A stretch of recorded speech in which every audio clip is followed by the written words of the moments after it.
नमस्कार दोस्तों। सुनी सुनाई कहानी एच के जैन की जवानी में आपका स्वागत है। मित्रों, आज की जो कहानी है वह हमें श्री सुयश जैन, पटेरा, जिला दमोह के सौजन्य से प्राप्त हुई है। तो सुनिए कहानी। एक व्यापारी दूसरे प्रदेश से पर्याप्त धन कमा करके अपने गृह नगर वापस आ रहा होता है। उसके पास पर्याप्त धन होता है और वह सोचता है कि धन सुरक्षित रहे, इसलिए वो 2 सुरक्षाकर्मी अपने साथ ले लेता है। जब वो आ रहा होता है और अपने गांव में पहुंच जाता है तो यह सोचता है कि अब तो मैं अपने गांव में ही पहुंच गया हूं। थोड़ी ही दूरी पर हमारा मोहल्ला है और उसके ही नज़दीक में मेरा घर है। तो अब ये जो सुरक्षाकर्मी हैं, इनको ले जाने की आवश्यकता नहीं है, क्योंकि इनको लेकर के यदि घर पर जाएंगे तो घर पर इनकी रहने की, खाने पीने की व्यवस्था भी करना पड़ेगी। और इसी सोच विचार के कारण से उन दोनों का जो भुगतान है वो गांव आने से पहले ही करके उनको विदा कर देता है। जैसे ही व्यापारी आगे बढ़ता है तो एक गली से 4-5 लोग निकल करके आते हैं और सेठ को पकड़ लेते हैं। उस व्यापारी के पास पर्याप्त धन तो था ही, घबरा जाता है कि मैंने ये क्या किया। अभी तक मेरे पास सुरक्षाकर्मी थे तो मुझे कोई डर नहीं था, इनकी हिम्मत भी नहीं पड़ती, लेकिन अब तो ये मुझे लूट ले रहे हैं। लेकिन जैसे ही वो 4-5 लुटेरे थे, उन लुटेरों को जब सेठ देखता है तो उनको ऐसा लगता है कि इसको हमने कहीं देखा है।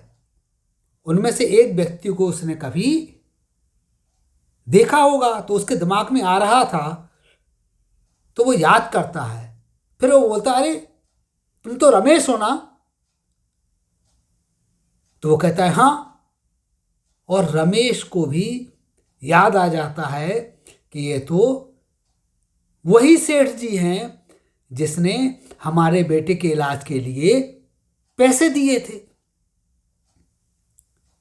रमेश अपने दूसरे साथियों से कहता है कि नहीं नहीं नहीं, इनके साथ कोई छेड़खानी मत करो, कोई लूटपाट मत करो। ये तो बहुत अच्छे सेठ जी हैं, बहुत अच्छे व्यापारी हैं और दूसरों की सहायता करते हैं। रमेश की बात उसके दूसरों साथियों ने मानी और उन सेठ जी को, उन व्यापारी को सुरक्षित उनके घर तक पहुंचाया। जब वो सेठ जी अपने घर पहुंच जाते हैं तो विचार करते हैं कि मेरे पास इतना धन था, यदि ये लोग लूट लेते तो इनकी ज़िंदगी बड़ी आसानी से कटती। मैंने तो केवल एक व्यक्ति की एक बार ही एक सामान्य सहायता की थी, लेकिन उस सामान्य सहायता की बदौलत आज मैं सुरक्षित अपने घर वापस पहुंचा हूं। मेरा धन मेरे पास सुरक्षित है।